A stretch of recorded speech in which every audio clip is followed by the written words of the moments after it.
உண்மையில் இது சரியாக விசாரிக்கப்பட்டால் அதிகமானவர்கள் தூக்கு தண்டனை கொடுக்க வேண்டும்.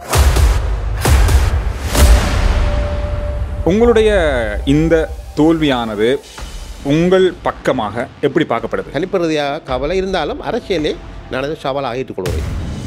இந்த முறை நான் நம்புகிறேன் ஒரு இனம் புரியாத அல்லது தெரியாமலேயே தமிழரசு கட்சி மண்டல மாவட்டத்திலே சிக்கல்லே மாட்டியிருக்கிறார்கள். கிழக்கு மாகாணத்தில் குறிப்பாக மண்டல மாவட்டத்திலே எல்லோருக்கும் ஒரு எதிரியாக என்னை பார்த்தார்கள். வாக்களிப்பு பலட் பேப்பர் அதிலே கூட எங்களுடைய கட்சி சின்னத்தை பல்லாக வைத்திருந்தார்கள். அது அர்த்தம்னா பல்லை பிடுங்க வேண்டும். தமிழரசு கட்சிக்காரர்கள் தான் எம்மையெல்லாம் ஆயுதம் ஏந்தி வைத்தார்கள்.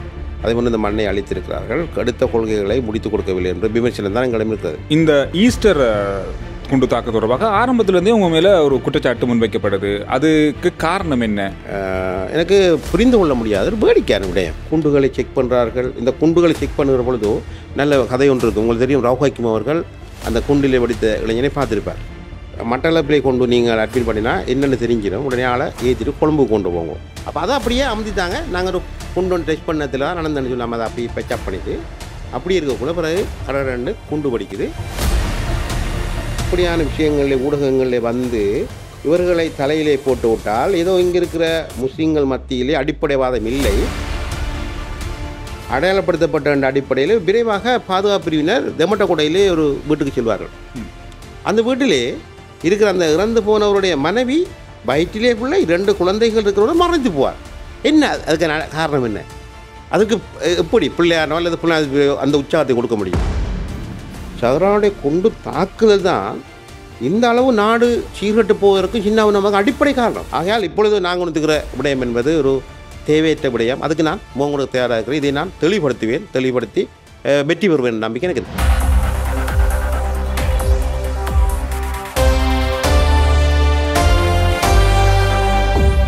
முன்னாள் அமைச்சர், பாராளுமன்ற உறுப்பினர், தமிழ் மக்கள் விடுதலை கட்சியினுடைய தலைவர் திரு சுவனேசதுரை சந்திரகாந்தன் பிள்ளையான் அவர்களை சந்திக்கிறோம்.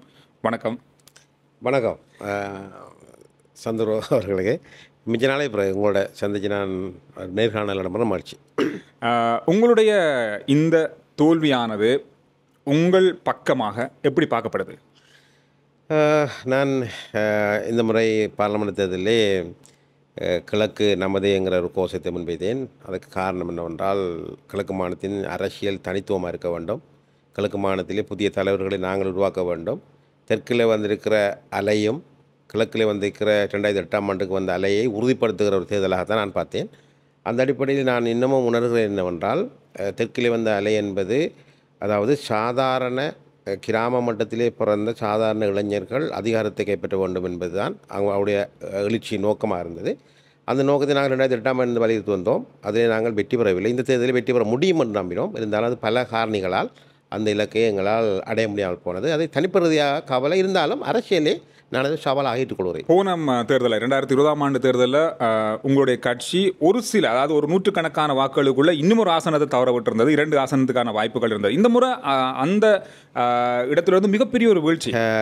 கிழக்கு மாகாணத்தில் குறிப்பாக மண்டல மாவட்டத்திலே எல்லோருக்கும் ஒரு எதிரியாக என்னை பார்த்தார்கள். அதிலே சுயேட்சை குழுவிலே போட்டியிட்ட வேட்பாளராக இருந்தாலும் சரி, அரசியல் கட்சிகளிலே போட்டி போட்டவர்களாலும் சரி, ஏன் அரசாங்கம் கூட ஜனாதிபதியினுடைய கட்சி கூட எங்களை ஒரு எதிரியாக பார்த்தார்கள். நீங்கள் அதிலே பல விளம்பரங்களை பார்க்கலாம். அதாவது அவர்கள் பிரசுரித்த வாக்களிப்பு பலட் பேப்பர் அதிலே கூட எங்களுடைய கட்சி சின்னத்தை பல்லாக வைத்திருந்தார்கள். அது அர்த்தம்னா பல்லை பிடுங்க வேண்டும் என்பது போல். அதுபோல் கடைசியாக நடந்த பிரச்சார கூட்டத்துக்கு முந்தினம் போலீஸ் ஊடக பேச்சாளர் பிள்ளையான் அவர்களை சிஐடி அழைத்திருக்கிறதுங்கிற அந்த பேச்சு கிட்டத்தட்ட நான் அந்த ஈஸ்டப்படுகொலை சம்பந்தப்பட்டவன் என்னை கைது செய்ய வேண்டும்ங்கிற நிலைமை. அதேபோன்று கடந்த காலங்களில் நாங்கள் மஹிந்த ராஜபக்சேவோடு ரணில் விக்ரமசிங்கோடு பணியாற்றிய காரணமாக அவர்களுக்கு இடமில்லை, இனி இவர்களுக்கு எப்படி ஆளுங்கட்சியில் இடம் கிடைக்கும்ங்கிற குழப்பங்கள், அதேபோன்று ஊழல் சம்பந்தமாக புரளிகளை கிளப்பிவிட்ட ஊடகங்கள் என்று பல விஷயங்கள் தாக்கம் செலுத்தியிருந்தது. நாடு முழுவதும் அனுர அலை.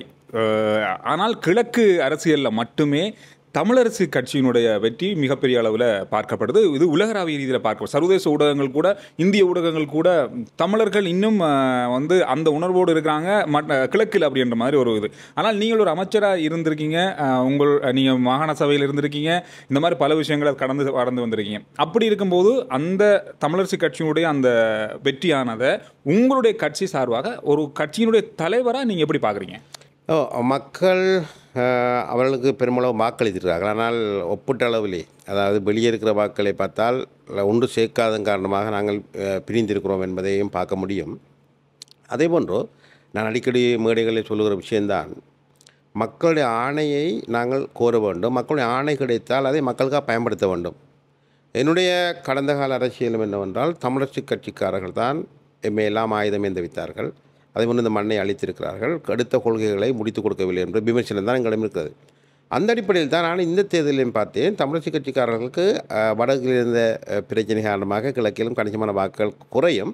அந்த இடத்தை எங்களுக்கு மக்கள் தருவார்கள். இருந்தாலும் அவர்களுக்கு மக்கள் ஆணை வழங்கியிருக்கிறார். அதற்கு பல காரணங்கள், அவர்கள் எம்மை பயன்படுத்திய விதங்கள், அதே போன்று அவர்கள் கிராம மண்டலத்திலே முன்னெடுத்த வேலைகள், அதை நான் அரசியலுக்காக காற்புணர்ச்சி சம்பந்தமாக சொல்லவில்லை. அவர்களுக்கு தெரியும். இந்த முறை தேர்தலில் குதித்த வைத்தியர் அவர்களும் சிறுநேசனை தவிர அடுத்த 2 வேட்பாளர்களும் மிக கணிசமான கிராம மண்டலத்திலே மக்களை ஈர்ப்பிச்சதற்கு கடினமான உழைப்புகளை செய்திருந்தார்கள். அது பொருளாதார வழிகளில் கூட செய்திருந்தார்கள். இதையெல்லாம் தாண்டி ஏதோ மக்கள் அவர்கள் ஆணை வழங்குகிறார்கள். நாங்கள் அதை வரவேற்கிறோம். அதை நான் பிழையாக பார்க்கவில்லை. இருந்தாலும் கூட நான் நம்புகிறேன், ஒரு இனம் புரியாத அல்லது தெரியாமலேயே தமிழரசு கட்சி மண்டல மாவட்டத்திலே சிக்கலிலே மாட்டியிருக்கிறார்கள். அவர்களே உருவாக்கி கொண்டார்கள். நாங்கள் கொள்கைகளை மாற்றிவிட்டோம், அரசாங்கத்துடன் இணைந்து பயணிப்போம், அதிலும் அபிவிருத்தியுடன் கூடிய உரிமை பெற்றுத்தருவோம் என்றெல்லாம் சொல்லியிருக்கிறார்கள். நாங்கள் பொறுத்திருந்து பார்ப்போம்.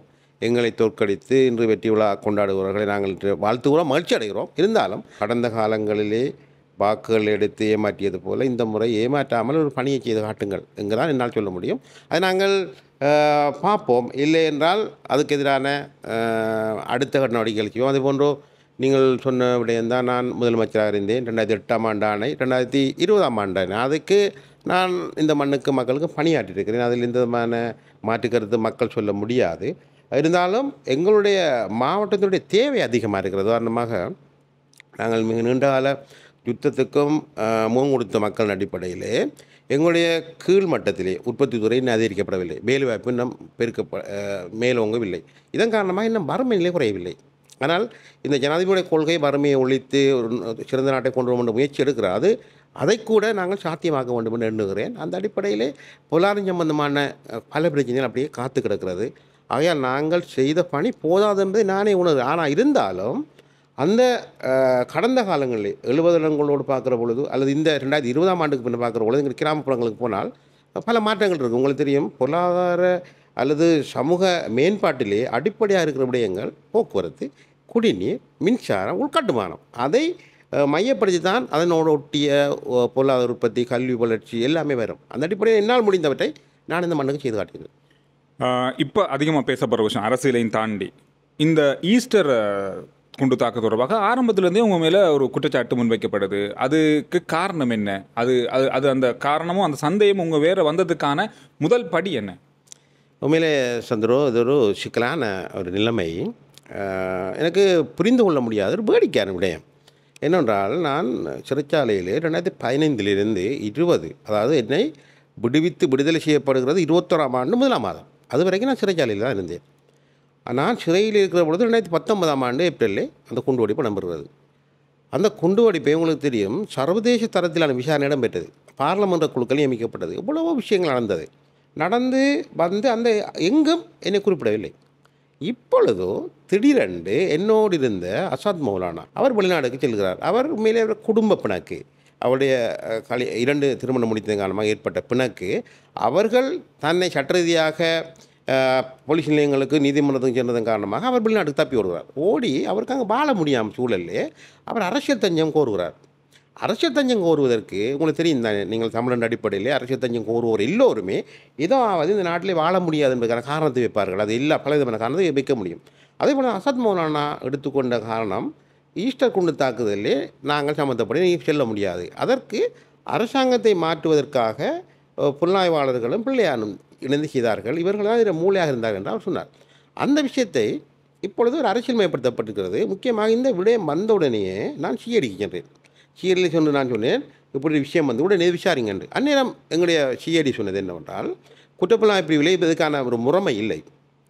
வெளிநாட்டிலே குறிப்பாக சனல் இதை பற்றி கணக்க அரசாங்கத்துக்கு எதிரான பணிகளை செய்திருக்கிறது. இதை எங்களால் விசாரணை செய்ய முடியாது. அந்த அடிப்படையில் நீங்கள் ஐஜியோடு பேசி ஒரு முடிவுக்கு வந்தால் நாங்கள் ஏதாவது பண்ண முடியும், அல்லது நீங்கள் வெளிநாட்டில் சென்று சட்டம் ஒடிங்க சேனல்கள் சொன்னார்கள்.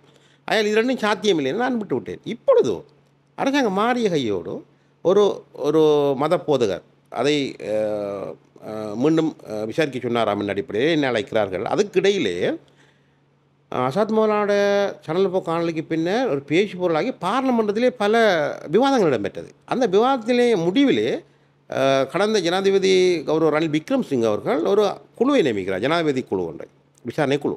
அந்த விசாரணை குழு நான் இமாம் குழு என்பதை நியமித்து அவர் மிக தெளிவாக, அந்த இமாம் குழு நீங்கள் பார்த்தால் தெரியும், மிக தெளிவாக சொல்லியிருக்கிறது. பிள்ளையார் எங்கிருந்தார், அந்த குண்டு வெடிப்பு சம்பந்தப்பட்டவள் யார், எங்கெல்லாம் என்னெல்லாம் அவர் சொன்ன எல்லா விஷயங்களுக்கும் அதில் பதில்கள் இருக்கிறது. இவற்றை தாண்டி ஏன் இது நடந்திருக்கிறது என்றது எனக்கு புரியாத போது தான் நான் உறுதியாக பார்லமெண்ட்டை சொன்னதை பற்றி சொன்னேன். எல்லா விதமான விசாரணைக்கு நான் ரெடி, நான் வருகிறேன், முகம் கொடுக்குறேன். ஆனாலும் இறுதியிலே இந்த சம்பவங்கள் நடத்தியவர்கள் பிடிபட வேண்டும்.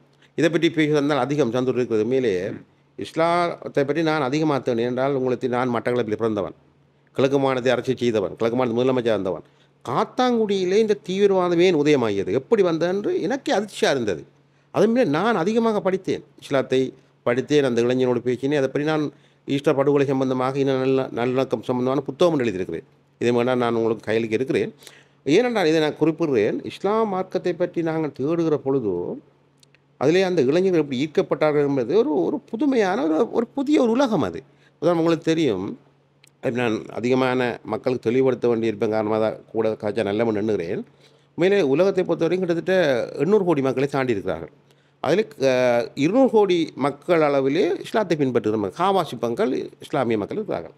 இதில் ஒரு பிரிவு தான் பிரிவுன்னு சொல்லுவாங்க, அதாவது சவுதி அரேபியாவை பேஸ் பண்ணி இருக்கிற அந்த மத பிரிவினர். அந்த அந்த பிரிவினருடைய நிலைப்பாடு என்னவென்றால் அதில் ஒரு ஒரு அதாவது சொல்வார்கள் என்னவென்றால் பஹாபாதம் என்று சொல்வார்கள். அந்த இதை பின்பற்றுவர்கள் மிக கடுமையாக, அதாவது நாடு உலகம் புறாகவும் கலிபா ஆட்சி கொண்டு வரப்பட வேண்டும், அதாவது ஒசாமா பின் லேடன் போன்றவர்களுடைய அந்த அதே இலக்கில் இருக்கிறவர்கள். அதே போல் அவர்களுடைய அந்த அடிப்படையை வாதத்தின் அடிப்படையில் உலகத்தில் நான் நினைக்கிறேன் நூற்றுக்கணக்கான தாக்குதல் இடம்பெற்றிருக்கிறது. கடைசியாக உங்களுக்கு சிந்தித்து பாருங்கள், உங்களுக்கு நினைவிருந்தால் சஹ்ரான் என்பவர் சாதாரணமாக பிறக்கிறார். ஊஷிவா என்கிற ஒரு இந்தியாவிலிருந்து வந்து குடியேறினவருடைய மகன் காசிம்ன்ற மகன் தான் சஹ்ரான். அவர் சஹ்ரானை ஏன் சேர்க்கிறார்னு சொன்னார், அந்த அரபு கல்லூரியிலே தான் பட்ட துன்பன் போல இந்த மகன் படக்கூடாது, அதற்கு அவர் மத போதனையில் ஈடுபடுத்துகிறார். அதிலே திறமையானவராக சஹ்ரான் வளர்ந்து வந்து அவர் வெளிநாடுகளுக்கு சென்று கற்று இந்த அதாவது நல்லாட்சி காலம் வருவதற்கு முன்னரே காத்தாங்குடியிலே அவர் தாருலதர் என்கிற, சில நேரம் அந்த அரபு பேர்கள் கொஞ்சம் சிக்கலாம், அந்த பேர்கள் தாருலதர் என்கிற ஒரு மையத்தில் இருக்கிறார். அதிலிருந்து வெளியேறுகிறார். வெளியேறி காத்தாங்குடி தௌஹீத் ஜமாத், தேசிய தௌஹீத் ஜமாத் அப்படி என்று உருவாகி அப்படியே வளர்ந்து வந்து அவர் பெரிய அளவில் பேச்சாளராகி ஜப்பானுக்கு பேச்சாளர்களும் பேசி இந்தியாவுக்கும் சென்றிருக்கிறார். அதே போன்று ஜமாத்தே இஸ்லாம் என்கிற ஒரு அமைப்பையும் இணைத்து கொண்டு அவர்கள் இந்த செயல் இறங்குகிறார்கள். அந்த நேரத்தில் உங்களுக்கு தெரியுமா தெரியாது, 2000 நினைவிற்கு நீங்கள் ஊடகம் என்ற அடிப்படையில் 16-17ஆம் ஆண்டு அளவிலே உலகம் பூராகவும் ஐஎஸ் தீவிரவாதிகளோட அலை பெரிதாக இருந்தது. எங்களுடைய ஊடகங்கள், இலங்கை ஊடகங்கள் அது ஒரு பெரிய ஒரு செய்தியாக வெளியிட்டு கொண்டிருந்தது. அந்த இளைஞர்களுக்கு ஒரு ஈர்ப்பு ஒன்று இருந்தது, உலகம் பூராகவும் ஐஎஸ் ஆளக்கூடிய நிலைமை இருக்குது. அந்த ஈர்ப்பிலே தான் கணக்கு இளைஞர்கள் சிரியாவுக்கு செல்கிறார்கள், பயிற்சி எடுக்கிறார்கள், அதை இணைப்பு செய்கிறார்கள். அதனோடு ஒட்டிய காத்தாங்குடியை மையப்படுத்திய பல அமைப்புகள் உறுதியாக இயங்குகிறது. கிஸ்புல்லா மண்டபத்திலே ஐஎஸ் தீவிரவாதிகளை ஆதரித்து கூட கூட்டம் இடம்பெற்றிருக்கிறது. இவையெல்லாம் இடம்பெற்றது. பல விஷயங்கள் நடந்து அவர்கள் குண்டுகளை செக் பண்ணுறார்கள். இந்த குண்டுகளை செக் பண்ணுகிற பொழுதோ நல்ல கதை ஒன்று இருக்குது. உங்களுக்கு தெரியும், ரவுஹாக்கிம் அவர்கள் அந்த குண்டிலே வெடித்த இளைஞனை பார்த்துருப்பார். அதுக்கு முன்னர் அந்த குண்டு வெடித்த உடனே அவர் மதுரமுனையை சேர்ந்த, அதாவது அசாத் மௌலானாவுடைய ஊரை சேர்ந்தவர். அவர் சவுதி அரேபியா இல்லை கட்டாரில் இருந்து கைது செய்யப்பட்டு இப்பொழுது நான் நீங்கள் சிறைச்சாலையில் இருக்க வேண்டும். அவர் தான் சொல்லுகிறார், நீங்கள் குண்டு வெடித்து விட்டது, மட்டக்களப்பிலே கொண்டு நீங்கள் அட்மிட் பண்ணினா என்னென்னு தெரிஞ்சிடும், உடனே ஆளை ஏற்றிட்டு கொழும்புக்கு கொண்டு போங்க, கொழும்புக்கு கொண்டு போங்கன்னு சொல்லிவிட்டு கொழும்பில் கொண்டு வந்து அட்மிட் பண்ணுறாங்க. அதுக்கும் ஒரு மருத்துவமனை பொடியன் இருக்கிற டாக்டராக இருக்கிற பாட்டில் அது இப்படி சொல்கிறாங்க, சிலிண்டர் ஒன்று படிக்க தேவையில்லை அட்மிட் பண்ணிவிட்டு அவர் பெரிய அதை ஒரு வேறு கவரப் பண்ணுறதுக்கு அந்த பொடியன் வெளிநாட்டு இருக்கிற பொடியான்னு சொல்லி டாக்டர்லாம் சொல்லி கொண்டு போய் கொழும்பு வைத்தியசாலையில் ரவுஹாக்கிம் கூடி பார்க்குறார். அப்போ எப்படி அந்த நிலைமையில் கடந்து வந்து பாருங்க இப்படி நடந்தது பிறகு அப்போ அதை அப்படியே அமுத்திட்டாங்க. நாங்கள் ஒரு குண்டு ஒன்று டெஸ்ட் பண்ணதில் தான் நடந்தேன்னு சொல்லாமல் அதை அப்படியே பெச்சப் பண்ணிவிட்டு அப்படி இருக்கக்குள்ள பிறகு கடற்கண்டு குண்டு படிக்குது. இந்த வைத்தியர் கூட இப்பொழுதும் வெளிநாட்டுக்கு சென்று விட்டார். ஏன் அவரை வைத்தியரை கூட அனுப்பியிருக்கிறார் அசாத் மௌலானா தான். அப்போ ஏன் நான் சொல்கிறேன்னால் இப்படி பலதரப்பட்ட சிக்கல்கள் எல்லாம் வருகிற பொழுதோ பிள்ளையானே அல்லது இன்னும் ஒரு தாராரை இப்படியான விஷயங்களில் ஊடகங்களில் வந்து இவர்களை தலையிலே போட்டு விட்டால் ஏதோ இங்கே இருக்கிற முஸ்லீம்கள் மத்தியிலே அடிப்படைவாதம் இல்லை, இது தானாக இழுத்து வரப்பட்ட ஒரு விடயம் என்று அப்படியே மறைத்து இங்கே இருக்கிற கிறிஸ்தவ மக்களையும் ஒரு விதமாக அவர்களுடைய மூளைகளை மாற்றி குறிப்பாக மத பெரியவர்களுக்கு ஏதோ திருப்தி அவர்களுக்கு மகிழ்ச்சியை கொடுத்து இப்பொழுது விசாரணையில் இருக்கிற இந்த வழக்கை பலவீனப்படுத்தி உண்மையில் இது சரியாக விசாரிக்கப்பட்டால் அதிகமானவர்கள் தூக்கு தண்டனை கொடுக்க வேண்டும். அவர்களை காக்கிற பணியை மதத்தின் பேரால் சிலர் செய்ய முயற்சி எடுக்கிறார்கள். இந்த உண்மையை நாங்கள் விளங்கிக் கொள்ள வேண்டும். ஆகையால் இஸ்லாம் மார்க்கத்துக்குள் இருக்கிற அந்த அடிப்படைவாதத்தின் தன்மை என்ன, அது எப்படி உதயமாகியது, அதற்கு யாரும் தேவையில்லை. அவர்கள் அந்த மதபொறி பிடித்தால் அவர்கள் இயல்பாக உயிரை விடுவார். ஏன்னா அவருக்கு நம்பிக்கை இருக்கிறது சந்துரு அவர்கள் உடனடியாக சொர்க்கம் சென்று விடலாம். உங்களுக்கு தெரியும் தெரியாது, இப்ராஹிம் என்று சொல்லி அவர் முதல்வர் 2 விஷயத்தார்கள். நினைக்கிறேன் சங்கர்லா ஹோட்டல்லையும் அடுத்த சில்மன் கான் இறந்தவர்கள். அதிலே இறந்த பின்னர் ஏற்கனவே புலனாய்வு தகவலின் அடிப்படையிலே யாரெல்லாம் அடையாளப்படுத்தப்பட்ட அடிப்படையில் விரைவாக பாதுகாப்பு பிரிவினர் தெமட்டகோட்டையிலே ஒரு வீட்டுக்கு செல்வார்கள். அந்த வீட்டிலே இருக்கிற அந்த இறந்து போனவருடைய மனைவி வயிற்றிலே உள்ள 2 குழந்தைகள் இருக்கிறவரை மறைந்து போவார். என்ன அதுக்கு காரணம் என்ன? அதுக்கு எப்படி பிள்ளையானோ அல்லது பிள்ளை அந்த உற்சாகத்தை கொடுக்க முடியும்? ஆக இதிலே அவர்கள் ஜமாத்தே இஸ்லாம்ங்கிற அமைப்பு கூட உறுதியாக தெமட்டகோடை போன்ற பகுதிகளில் உறுதியாக இருந்தது என்கிற அடையாளங்கள். ஆகையால் இதை சாதாரண ஒரு சின்ன விஷயத்தோடு நான் நேற்றும் சொன்னேன் ஊடகங்களே, இது கொஞ்சம் இதை தாண்டி உலக இஸ்லாமிய பயங்கரவாதம் போன்ற அடிப்படைவாதம் எங்கிருந்து வந்தது, ஏன் இது நடக்கிறதுங்கிற விஷயங்களை நாங்கள் ஆராய வேண்டும். இது உண்மையிலேயே அமைதிக்கு பங்கம் விளைவிக்கும். உதாரணமாக அவங்களுக்கு தெரியும், ஷஹ்ரானுடைய கொண்டு தாக்குதல் தான் இந்த அளவு நாடு சீர்கட்டு போவதற்கு சின்ன நமக்கு அடிப்படை காரணம். நாம் என்னத்தை சொன்னாலும் தான் பொருளாதாரம் இல்லை என்றால், பட்டினி இடம்பெற்றால், லட்சக்கணக்கான மக்கள் வேலையை இழந்தால் இயல்பாகவே கிராமப்புறங்களிலே பிரச்சனை எழும். அதான் நடந்தது எமது நாட்டுக்கும். அந்த பிரச்சனையோடு வந்த கொய்த்தொட்டு, அதனோடு வந்த சிக்கல்கள் எல்லாமே தான் இன்று பெரும் சூறாவளியாக இன்னும் ஒரு அரசாங்கத்தை உருவாக்குவதற்கும் புதிய தலைமுறை உருவாக்குவதற்கும் வாய்ப்பு கிடைத்திருக்கிறது. இருந்தாலும் இன்னமும் ஒரு பலவீனமான புலனாய்வு கட்டமைப்பு. உதாரணம் பாருங்கள், ஒரு சர்வதேச போலீசார் விசாரித்து கண்டுபிடிக்க முடியாத விஷயத்தை சாதாரணமாக இன்று புதிதாக நியமிக்கப்பட்ட பாதுகாப்பு செயலாளரும் போலீஸ் அதிகாரிகளும் எங்களை விசாரிக்க முடித்து கண்டுபிடிக்க முடியுமா? என்ன விசித்திரமான நாடு! ஆகையால் ஊடகம் சொல்கிறது, வெளிநாடுகளை தஞ்சமடைவர் சொல்லுகிறார்கள் என்பதற்கு அப்பால் அறிவுபூர்வமான தொழில்நுட்ப ரீதியாக என்ன பிரச்சனை எழுகிறது, உலகத்தில் என்ன மாதிரியான மாற்றங்கள் நிகழ்கிறது, இதை நாங்கள் எப்படி கட்டுப்படுத்த முடியும், இந்த நாட்டை பாதுகாக்க முடியும், இந்த நாட்டின் பொருளாதாரத்தை பார்க்க முடியும், பிரஜைகளுடைய பாதுகாப்பை உறுதிப்படுத்த வேண்டும்ங்கிற ஒரு பெரிய பலமான கட்டமைப்பு அது பலமிழந்திருக்கிறது, இன்னும் பலமிழந்திருக்கிறது என்பதன் அடையாளமாக தான் நான் இந்த விஷயங்களை பார்க்குறேன். ஆகையால் நான் உங்களோட ஊடகத்தில் சொல்ல விஷயம் என்னவென்றால், இதையெல்லாம் முஸ்லீம் மக்களை நாங்கள் கவலை கொள்ள சொல்வதற்கான விஷயம் இல்லை. 10 லட்சம் முஸ்லீம்கள் வாழ்ந்தால் அவர்களுக்கே தெரியும், அதில் 1 லட்சம் இந்த மகாபாதத்தை கடுமையாக பின்பற்ற கூட இருக்க முடியும். அந்த 1 லட்சத்திலே 5000 பேர் அல்லது 2000 பேர் உயிரை கூட கொடுத்து நாங்கள் மதத்தை காப்போங்கிற சிந்தனையிலே இருக்கிறார்கள். அதை யாரும் மறக்கவே முடியாது. இது நான் என்னுடைய அனுபவத்திலே நான் கண்டு பேசிய நான் சிறைச்சாலையிலிருந்து அனைத்து பயிற்சி எடுத்தவர்களையும் பேசியிருக்கிறேன். அதில் இன்னமும் கணக்கு இளைஞர்கள் இருக்கிறார்கள். ஆகையால் நான் உணர்வுபூர்வமாக அறிந்தவற்றை சொல்லுவேன். எனக்கு பொறுப்பு இருக்கிறது. நான் கிழக்கு மாநிலத்திலே பிறந்தேன். கிழக்கு மாநிலத்திலே எல்லா மதங்களும் இருக்கிறது. இந்து, இஸ்லாம், கிறிஸ்தவம், பௌத்தம். அப்போ எல்லா மதங்களும் நாங்கள் சமனாக வாழ வேண்டும். அந்த அடிப்படையில் இது ஒரு விஞ்ஞான ரீதியான முறையில் நான் அவதானித்தேன். அந்த அடிப்படையில் விளக்கமாக சொல்லியிருக்கிறேன். ஆகையால் இப்பொழுது நாங்கள் உணர்த்துக்கிற விடயம் என்பது ஒரு தேவையற்ற விடயம். அதுக்கு நான் முகங்களுக்கு தயாராக இருக்கிறேன். இதை நான் தெளிவுபடுத்தி வெற்றி பெறுவேன் நம்பிக்கை எனக்கு இருக்குது. இறுதியான ஒரு கேள்வி, நீங்கள் மாகாண சபையில் இருந்திருக்கீங்க. இப்போ பாராளுமன்ற தேர்தலில் உங்களுடைய பின்னடைவு ஏற்பட்டாலும் கூட மாகாண சபையோ அல்லது உள்ளூராட்சி சபை தேர்தலோ வரப்போகிற வரிசையில் இந்த மாதிரி தேர்தல் வரப்போகுதுன்னு சொல்லப்படுது அரசாங்கத்தால். அதில் உங்களுடைய அரசியல் பயணம் இருக்குமா? உண்மையிலே நாங்கள் மாகாணம் சம்பந்தமாக தான் அதிகமாக பேசி வந்திருக்கிறோம். இப்பொழுது இருக்கிற இந்த ஜனாதிபதியினுடைய கட்சியினுடைய அலை, அதுபோன்று அவர்கள் திருவண்ணாமலை அம்பாறை கைப்பற்றியிருக்கிறார்கள். மட்டக்களப்பை தமிழிசை கட்சி கைப்பற்றியிருக்கிறது. இவர் பெரு நம்பிக்கையோடு அரசை அமைத்திருக்கிறார். அரசை அமைத்து அரசு ஆட்சியிலே மக்கள் வெற்றி பெற வேண்டும். இந்த நிலைமைகளெல்லாம் அவதானித்து சரியான முடிவுகள் எடுக்க வேண்டும் என்று எண்ணுகிறேன். முக்கியமாக நான் நம்புகிறேன், இன்று பார்லமெண்ட் ஒத்திவைக்கப்பட்டிருக்கிறது. உள்ளூராட்சி மன்ற தேர்தலை உடனடியாக நடத்தக்கூடிய வாய்ப்பு இருக்கிறது. அதற்கும் சிறிய சட்டம் கொண்டு வர வேண்டும். அதேபோன்று மாகாண சபை முறைமை பழைய முறையிலேயா புது முறையிலா என்று தீர்மானம் எடுக்கவில்லை. இப்பொழுது அவருக்கு 3 அதிகமானவை பார்லமெண்ட் திருப்பம் காரணமாக அவர் எடுக்கிற முடிவு என்ன அமையும் என்பதை எடுக்கலாம். அது எனக்கு தெரியாது.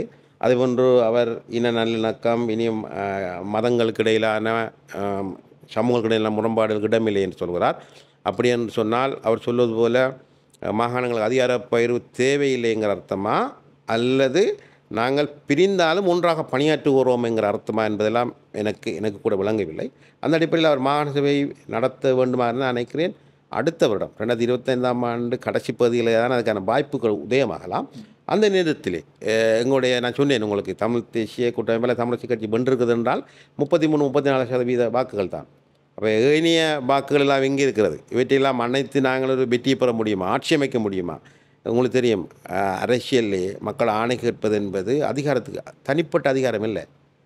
அந்த ஆணையை மக்களுக்கு பயன்படுத்த வேண்டும், அதிகாரம் வேண்டும். இல்லை என்றால் அதிலே பயனில்லை. ஆகையால் இந்த முறை தோற்றது போல நிலைமை இல்லாமல் அடுத்த முறை சாத்தியமான விடயங்கள் இருக்கிறதா, 100% உறுதிப்படுத்தக்கூடிய விஷயங்கள் இருக்கிறதா என்கிற எல்லா விதமான சூழல்களையும் வைத்து தான் முடிவெடுக்க முடியும். இப்பொழுதும் எனக்கு அந்த பதிலை சொல்வது கடினமாக இருக்கும். நன்றி. இந்த ஒரு பரபரப்பான இறுக்கமான நேரத்துக்குள்ளே எனக்கு ஒரு நேரத்தை தந்ததுக்கு நன்றி. இது சம்மந்தமாக விளங்கப்படுத்தினதுக்கு நன்றி. மீண்டும் ஒரு தடவை நாம் சந்திப்போம். உங்களுடைய விசாரணைகள்லாம் முடிஞ்சு இது தொடர்பான இன்னும் தெளிவான விஷயங்களை மக்களுக்கு தெளிவுபடுத்துறதுக்கும், விசாரணைகள் என்னென்ன விஷயங்கள் நடந்தது அப்படின்றதை நாங்கள் இன்னும் ஒரு வீடியோவில் பார்க்கலாம். வாழ்த்துக்கள். உங்களுடைய அரசியல் பயணம் தொடர்ந்தும் தொடரட்டும். நன்றி. தொடர்வோம் பயணத்தை.